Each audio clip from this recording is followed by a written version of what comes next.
Close your eyes for a second. Imagine the fastest speed you have ever felt. Maybe it is the acceleration of a plane on the runway, pressing you into your seat, or the drop on a roller coaster when your stomach jumps into your throat. Now, multiply that sensation by 1,000. Right now, as you listen to these words, somewhere 150 million kilometers away, the fastest object ever created by human hands is hurtling through the vacuum. The Parker Solar Probe. This isn't just a piece of metal. It is the pinnacle of our engineering. It is flying at a speed of almost 700,000 kilometers per hour. It is hard to grasp such a figure. Let me help. If you could move at this speed across the surface of the Earth, you would fly from New York to Tokyo in less than 1 minute. You could circle the planet's equator 17 times in a single hour. This is a speed that melts the imagination. This is a speed at which the very concept of distance on Earth loses its meaning. It seems that with such technology, we are gods, that the entire universe lies at our feet if only we build a bigger ship and hit the gas. But here is the horror of space. If you were to sit inside this probe, look out the porthole, and fly at this incredible divine speed for a week, you would notice something strange. Nothing would change. The stars outside the window would remain the same motionless points. The constellations would not shift by a single millimeter. The sensation of insane speed would vanish, giving way to a maddening static.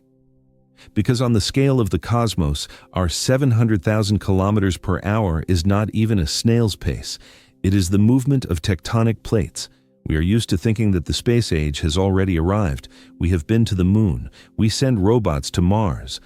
But the truth is much more sobering. We are still sitting in the sandbox in our backyard. Take Voyager 1. It was launched in 1977. For almost half a century, it has been flying away from the sun. It has traveled 24 billion kilometers. This is the farthest journey in human history. But if we overlay Voyager's path onto a map of our Milky Way galaxy, you wouldn't even see it. It hasn't covered a single pixel. It is still in the gravitational suburbs of our sun. By galactic standards, it hasn't even left the house. It is just standing in the doorway. And here, we face the main question of this video. How far can a human actually travel in one lifetime? If we use our best, fastest, most powerful chemical engines, the answer will be disappointing. Let's say you want to fly to the nearest star, Proxima Centauri, our neighbors, just 4.2 light-years away. It seems within arm's reach. If you board a ship flying at the speed of the Parker Solar Probe, the fastest thing we know how to build, your journey will take about 6,300 years. Think about that number. 6,000 years ago, the pyramids of Giza had not yet been built on Earth. Humanity was just beginning to master writing. If you had left during the time of ancient Sumer, you would only be arriving at your destination today. Entire civilizations rose, flourished, and turned to dust while you were flying through the void to the nearest star. In the context of a single human life, chemical rockets are a prison. We are locked in. The sun's gravity holds us on a short leash, and the space between stars is so vast that our brains refuse to comprehend it. We are used to seeing in movies how the captain commands, "Engage hyperdrive," and the stars turn into streaks of light. But physics is a cruel screenwriter. It tells us, no, you cannot fly faster. You cannot live longer. You are stuck here. Or are you? What if I told you that these calculations are only true for those who stayed behind on Earth? What if, hidden inside Einstein's equations that describe our prison, lies a key to the cell? A key that allows us to cheat time? But before we turn that key, we need to understand the scale of the prison we are sitting in. The human brain evolved to estimate distances in steps, spear throws, or days of travel. We perfectly understand what 10 kilometers is. We can imagine 1,000. But when it comes to space, our biological computer breaks down. We hear phrases like light year or trillion kilometers, and to us, it is just abstract noise. We nod, but we don't feel it in our gut. Let's fix this right now. Let's shrink the universe down to a scale you can touch with your hands. Imagine that our sun is a grain of sand, a tiny, shiny crystal of quartz, just 1 millimeter in diameter. You hold it on the tip of your finger. At this scale, Earth would be a microscopic speck of dust, invisible to the eye, orbiting just 3 centimeters away from this grain of sand. Our entire life, all wars, all history, fit on this invisible speck. And now, the million-dollar question. If our sun grain is here, in my hands, where is the nearest star to us, Proxima Centauri? A meter away, in the next room, outside on the street? No.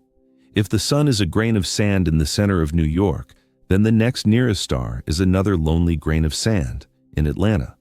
Between them lie hundreds of kilometers of absolute, ringing emptiness. No air, no landmarks, only endless black nothingness. And in this void float just 2 tiny grains of sand. This is our galaxy. It is not a densely populated forest of stars as shown in Star Wars. It is a desert where finding an oasis is harder than finding a needle in a haystack the size of the Pacific Ocean. That is why conventional engines are useless here. Even light, the fastest thing in the universe, looks pathetic at this scale. A beam of light in our model would crawl at a snail's pace.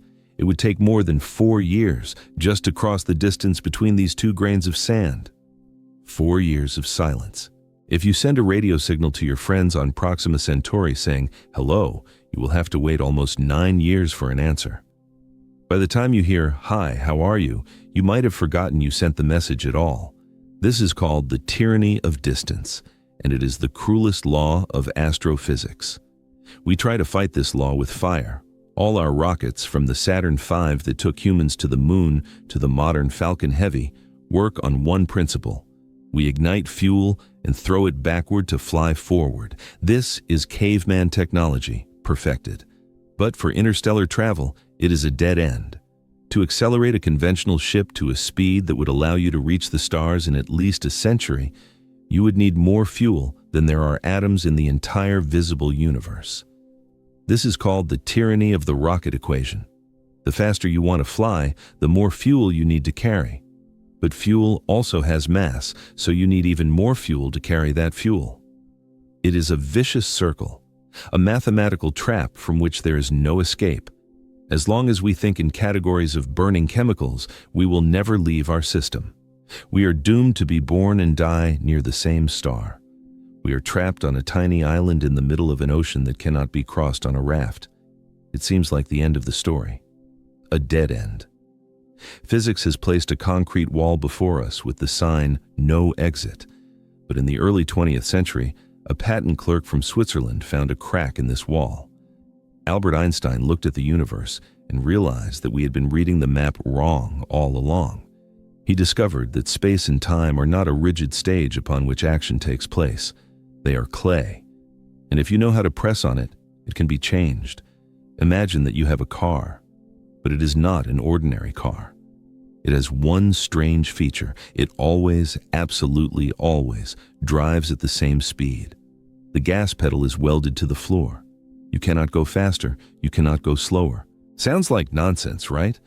But according to Einstein's special theory of relativity, you, I, Earth, and the distant stars, we are all in exactly such a car. We are all moving through the fabric of reality at a fixed maximum speed. The speed of light. The trick is that reality consists of 2 dimensions, space and time, and our fixed speed is distributed between them. Right now, you are sitting on a chair. You are not moving in space. Your speed of movement across the room is 0. This means that 100% of your speed quota is spent on movement in time. You are hurtling into the future at maximum speed, 1 second per second. But what happens when you start moving in space? You must take some of the speed away from time to spend it on space. It is a zero-sum game. The faster you fly through space, the slower you move through time. If you accelerate to 99% of the speed of light, your time will almost stop. Your watch will barely tick. Your heart will beat once an hour by the standards of an observer on Earth. You essentially freeze yourself while continuing to rush forward. This is where the loophole lies that allows us to cheat death. We are used to hearing the phrase, "That star is 100 light years away." And we think, "Aha, that means I'll die on the way because I only live for 80 years. This is a mistake. 100 light years is the distance for those who stayed home, for those watching you through a telescope from Earth. But for you, for the traveler inside the ship, something even crazier happens than time dilation. Space itself compresses. This is called length contraction. When you approach the speed of light, the universe in front of you literally flattens. The distance between Earth and the star physically shrinks for you. Those 100 light years that seemed like an impassable abyss at 99.9% of the speed of light turn into just 4.5 years of travel, and at 99.9 turn 999 into a few weeks. You don't need to live 1,000 years to cross 1,000 light years. You just need to fly fast enough. The universe is essentially saying to you, if you pick up speed, I will make the road shorter. Theoretically, if you can get close enough to the speed of light, you could reach any point in the visible universe in an instant. You could have breakfast on Earth and dinner on the other side of the galaxy.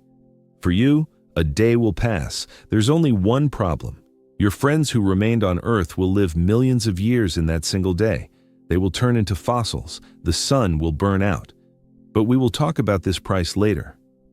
Right now, we face a more pressing question. We know the loophole exists. We know physics allows such travel.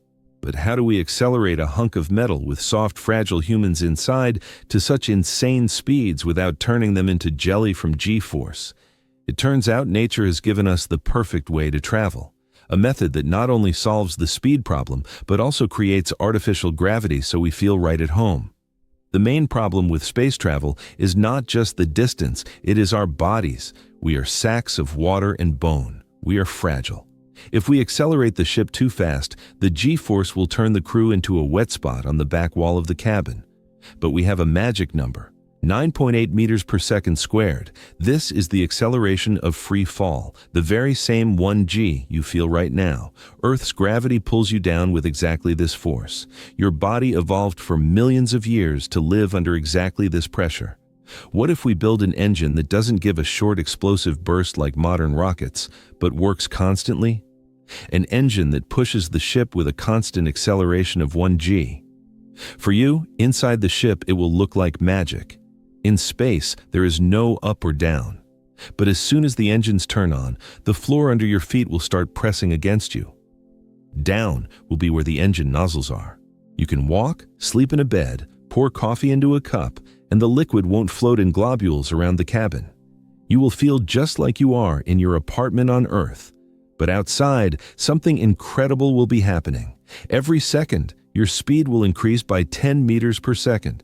After a minute, you will be flying at the speed of a race car. After an hour, at the speed of a supersonic fighter jet.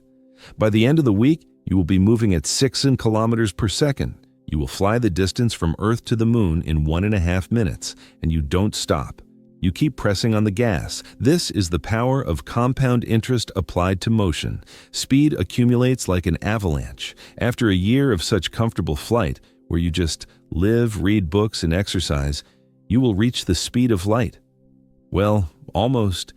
You will be moving so fast that interstellar hydrogen atoms hitting your protective shield will shine like hard X-ray radiation.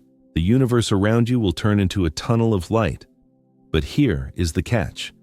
If you accelerate the whole way, you will fly past your target at the speed of light. You won't be able to stop. Therefore, the journey is divided into two parts. For the first half of the way, you accelerate, pressed into your seats. In the middle of the journey, in the absolute void between stars, the ship performs a graceful pirouette. It turns 180 degrees, engines facing forward, and for the second half of the way, you brake. You burn fuel against the motion. For you inside, nothing changes.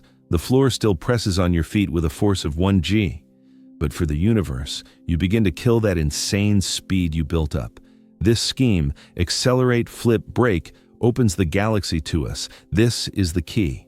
No cryopods needed, no sleeping for hundreds of years, no generations being born and dying on the ship. One human, one life, constant 1g acceleration. Let's see where this takes us. I've planned a route. Fasten your seatbelts. Although you won't need them, the gravity will be fine. We are setting off on the grandest tour in human history. Let's start the timer. You are inside the ship. The engines hum, creating a pleasant heaviness in your legs. 1g gravity. You feel at home. The first few days feel like a normal trip. Mars? We fly past its orbit in just 2 days. Modern probes take 6 months to do this. Jupiter? 6 days. Saturn? 8. After 3 weeks, you zip past the orbit of Pluto. You are leaving the solar system faster than a package travels by mail. Voyager took 40 years to get here. You did it in the time of a short vacation, but this is just the warm-up. You don't turn off the engine. The speed grows. Destination 1. Proxima Centauri. On the ship's clock, 3 years and 7 months pass. It's not an instant, but it's completely realistic. It's the time it takes to get a university degree. You just live on the ship, watch movies, work out, and behold, you are already at another star. You are the first human in history to see an alien sunrise, but we fly further. We want to see the heart of our galaxy, the black hole Sagittarius A. The distance is 26,000 light years. It seems that no lifetime is enough for this, but as you approach the speed of light, space begins to compress in front of the ship's nose. For you, the flight to the center of the Milky Way will take only 20 years. You left as a young 25-year-old. Now you are 45. You have gray hair at your temples, but you did the impossible. You crossed half the galaxy. You hang above the event horizon of a supermassive black hole, watching the dance of stars in the most densely populated region of space. And then you decide to go all in. You turn the ship around and set a course for the Andromeda galaxy, our neighbor. Between us and Andromeda lies an abyss of 2.5 million light years. This is the distance that light, a bodiless photon, travels in 2.5 million years. Do you think you will die on the way? No. Thanks to extreme time dilation and space contraction, your watch will count only 28 years from the moment of launch from Earth. You are 53 years old. You are still full of strength, but you are in another galaxy. At this moment, in the 28th year of flight, the most terrifying and majestic sight occurs. You look out the rear porthole. Before, the Milky Way occupied the entire sky. It was a huge band of stars. Now, it is a small, dim spiral saucer hanging in inky darkness. You see your home in its entirety, the entire history of humanity compressed into a spot of light that can be covered with a thumb. You realize the scale. You are a god of speed. If you continue flying until old age, say to 80 years old, you could reach the edge of the visible universe.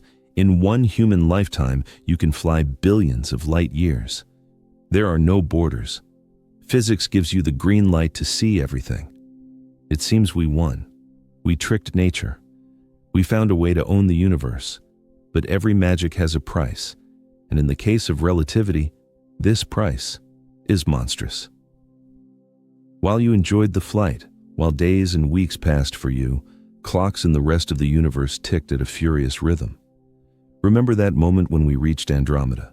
You look at the tiny speck of the Milky Way in the porthole. On the ship's clock, 28 years have passed. You still remember the taste of coffee at your favorite shop. You remember your mother's face. You remember your best friend's phone number. You decide to send a signal home, a message of triumph. I made it. I did it. But no one will answer. Because while you flew those 28 years in your bubble of compressed time, 2.5 million years passed on Earth. This is the price Einstein charged for a ticket to the stars. The faster you move in space, the faster time fast forwards outside. You are not just a traveler in space. You are a time traveler who can only move in one direction, into the future. Let's go back a bit, to the flight to the center of the galaxy. This is a clearer example. You flew there for 20 years by your watch. You return another 20 years. For you, 40 years have passed. You left young, returned a mature man, hard but bearable. But when you open the airlock and step onto Earth, you realize you made a monstrous mistake. Since your departure, 50,000 years have passed on Earth. Your civilization is gone. The language you speak disappeared millennia ago. The cities you knew have turned to dust that even archaeologists cannot find. Perhaps humanity has gone extinct altogether or evolved into a new species for whom you are a strange, primitive fossil that fell out of a tin can. Everyone you loved didn't just die. Their bones have already become oil or chalk. The memory of them has been erased by the winds of history. No one knows they existed. This is the curse of relativistic flight. You can visit the entire universe. You can see the birth of stars and the death of galaxies. But you will do it in absolute, total loneliness. Every time you hit the gas to shorten the path, you burn bridges with the present. You kill your connection to home. Imagine the horror of the pilot flying to Andromeda. He knows that if he turns around halfway, simply because he forgot to turn off the iron, and goes back, Earth will be millions of years older. Continents will shift. The outlines of landmasses will be different. The sun will be brighter. This creates the explorer's paradox. To explore the universe, you must detach from humanity. You become a ghost, an observer gliding through eras, but never able to stop and live in them. You are an eternal wanderer, for whom the entire history of civilizations passes like the flash of a match. In science fiction, heroes often return home as heroes. In reality, a relativistic traveler returns to a graveyard the size of a planet. But there is another problem, more mundane, but no less cruel. We painted a beautiful picture: infinite acceleration, flight to the end of the night, dinner in another galaxy. But we missed one small detail. Physics allows us to play with time, but it sends a bill for energy. And this bill is astronomical. To accelerate a ship to speeds where time starts to go crazy, we need something more than just a powerful engine. We need to defeat mass itself. Back to physics. We said you can accelerate forever. Technically, this is true. You can press the gas as much as you want. But the universe is a casino that never loses, and it has a rule protecting the speed of light from encroachment. This rule states energy and mass are the same thing. ERCMC2. Everyone has seen this formula on t-shirts, but few understand what it means for our pilot. It means that the more kinetic energy you put into the ship, the heavier it becomes. Imagine you are pushing a shopping cart in a supermarket. At first, it's easy. You run faster, push harder, but the faster you run, the heavier the cart gets. At some point, it starts weighing as much as a car, then like a tank, then like Mount Everest. At speeds close to light, the mass of your ship trends toward infinity. To accelerate this increased mass just a little bit more, you need more energy. But energy adds even more mass. This is a Sisyphean task. To accelerate a single grain of sand to 100% of the speed of light, you would need more energy than exists in the entire universe. That is why we will never, under any circumstances, reach the speed of light itself. We can only infinitely approach it. 99.9%. 99.99%, 99.9999%. And here we hit the fuel limit. Our ideal scenario with 1G acceleration requires colossal resources. To maintain such acceleration for years, you need an energy source we cannot even build yet. Nuclear fusion? Too weak. Antimatter annihilation? Maybe.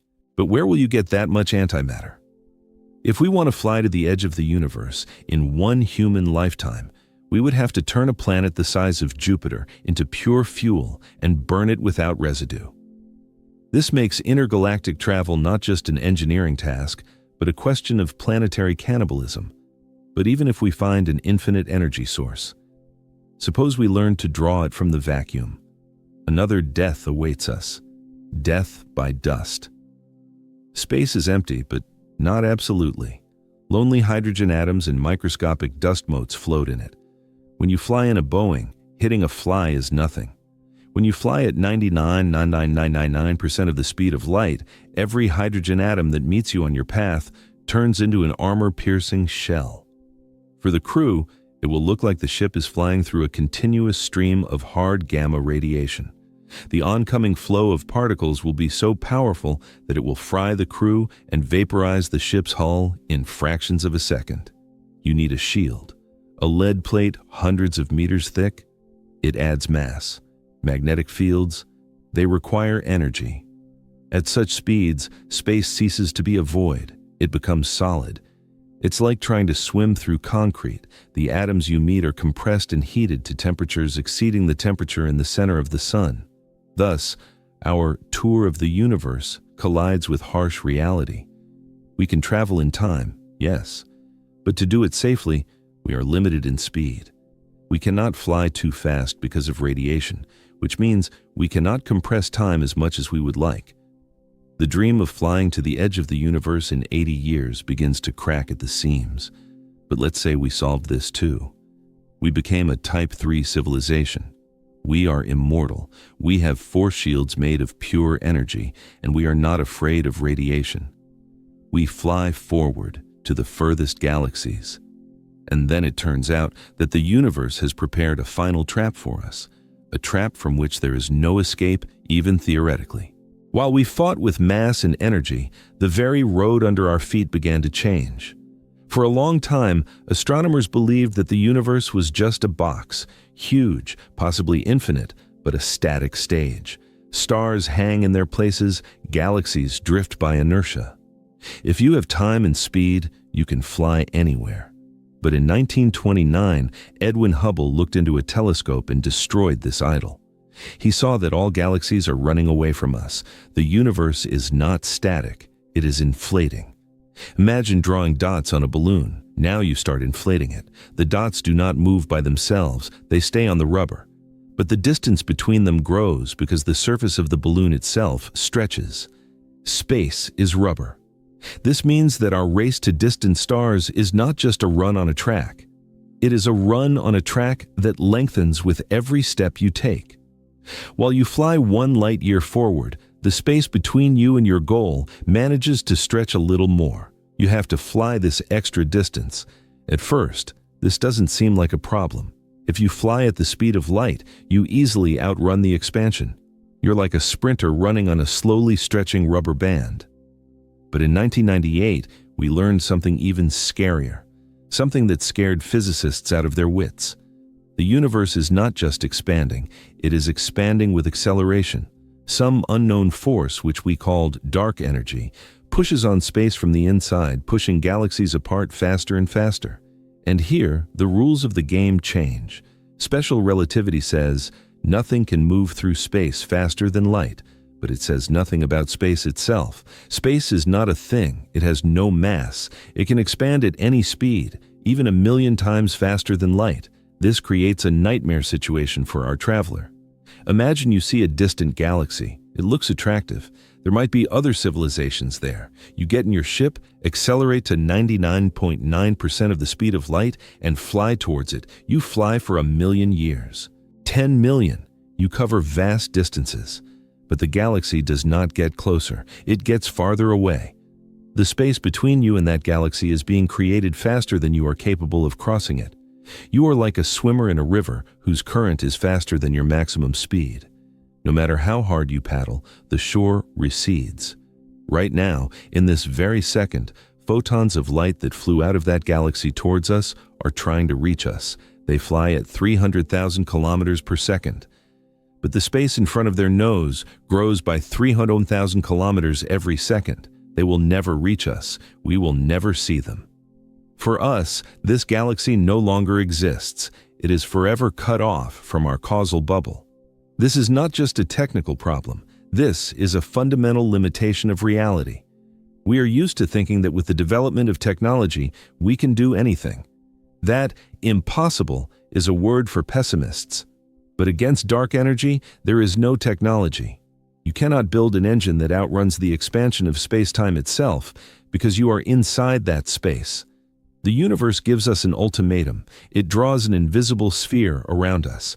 Everything inside this sphere is reachable if you have enough time and persistence. Everything outside is lost forever. Even if you are immortal, even if you fly at the speed of light, you will never, under any circumstances, cross that line. This is called the cosmic event horizon. And the creepiest thing about this horizon is not that it exists, but where it is right now and what is happening to it. Open the famous Hubble Ultra Deep Field photo in your browser. In it, in a tiny patch of sky, thousands of colorful galaxies are captured, spiral, elliptical, irregular. Each of them is home to billions of stars. It seems like a huge ocean of possibilities waiting for us. But the truth is that this photo is not a map. It is a photo on a tombstone. We are too late. According to cosmologists' calculations, 94% of the galaxies we see in the observable universe are already unreachable to us. Even if we leave right now, even if we fly at the speed of light, we will never reach them. We see their light because photons left them billions of years ago when the universe was smaller and denser. But this is ghost light. In reality, in the present moment of the cosmos, these galaxies have already been carried away by the current of expansion beyond the event horizon. We live in a strange time. We see things we can no longer touch. Imagine standing on a pier, waving to a ship sailing away into the fog. You still see its lights, but you know it is past the point of no return.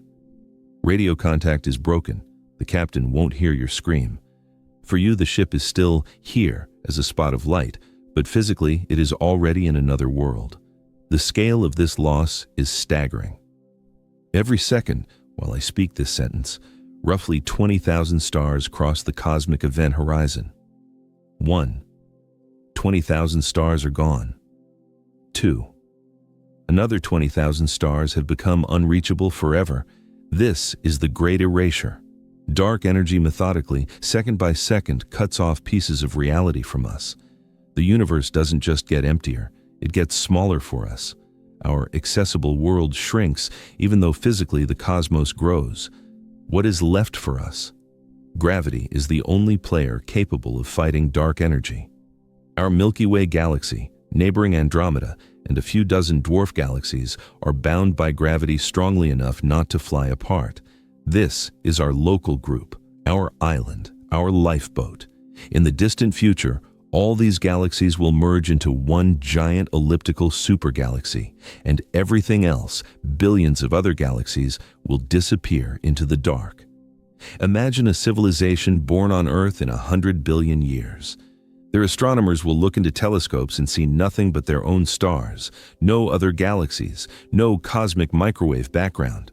No traces of the Big Bang. All evidence of the universe's birth will be carried beyond the horizon. They will think that their galaxy is the entire universe, static, eternal, and lonely. They will never know the truth because the light of truth can no longer reach them. We are the lucky ones. We live in the golden age of cosmology. We see how big the world is, even if we are locked in its small corner. We see the doors, even knowing they are locked. This brings us back to our traveler, to the person who decided to cheat time and fly to the stars. We realized he cannot fly infinitely far. The event horizon is his cage. But even inside this cage, inside our local group, the distances are great enough to turn the journey into a tragedy. Let's return to our hero one last time. He completes his flight. The engines fall silent. For the first time in decades, the hum stops. Artificial gravity disappears. Your body lifts off the floor and hangs in weightlessness. You drift in the center of the bridge. Around you is absolute vacuum silence. Only the beating of your own heart and the noise of ventilation. You have arrived. Outside, the porthole burns the light of stars that no human has ever seen. You are so far away that even the sun is invisible from here, even with the most powerful binoculars. You are at the edge of reality. You are the fastest human in history. You are the greatest traveler. You have seen things we cannot even imagine. But in this silence, the final, heaviest realization comes to you. We asked, how far can a human fly in one lifetime? The answer, to the edge of the universe. But we forgot to ask the second question, why? The essence of human experience, the essence of discovery, is the ability to share it with someone. We look at the sunset and call a friend, look how beautiful. We write poems to be read. We discover laws of physics to teach them to children. But here, at 99% of the speed of light, you stole this moment from yourself. Your discovery is useless because there is no one to tell about it. No one will see your photos because the audience crumbled to dust millions of years ago. You are the curator of a museum no one will ever enter. You understand that home is not a point on a map. Earth is not just a rock orbiting a star. Home is time. It is that narrow, fragile slice of history where your friends live, where your music plays, where your problems and joys exist. Having left your time, you became homeless in the most terrifying sense of the word. You became an alien to your own species. This story teaches us a paradoxical thing. We look at the stars with longing. We feel trapped in a cage. It annoys us that it takes 6 months to fly to Mars and thousands of years to the stars. It seems to us that the speed of light is prison bars preventing us from becoming gods. But perhaps it is not bars. Perhaps it is a protective barrier. The speed limit of light keeps us together. It forces civilizations to develop synchronously. It ties us to one era, forcing us to solve problems here and now rather than running away from them into the future. It tells us, don't rush, look around, you are not here by accident. We were born in an amazing time. We were born too late to explore the uncharted lands of our planet. The maps are already drawn. We were born too early to become intergalactic tourists and jump between stars. But we were born just in time to understand where we are. We are the only eyes of the universe through which it can look at itself. We sit on a tiny raft in the middle of an endless, expanding ocean of darkness, and the horizon around us is narrowing. But while we are here, while we are together, while our clocks tick in unison, instead of grieving for the galaxies running away from us, look at those who are near. Because on the scale of the cosmos, the opportunity to talk to another intelligent being, the opportunity to touch someone's hand and be understood, is a miracle far more incredible than any hyperdrive. A human can fly infinitely far, but the only path that matters is the one that leads home. Thank you for taking this journey with me.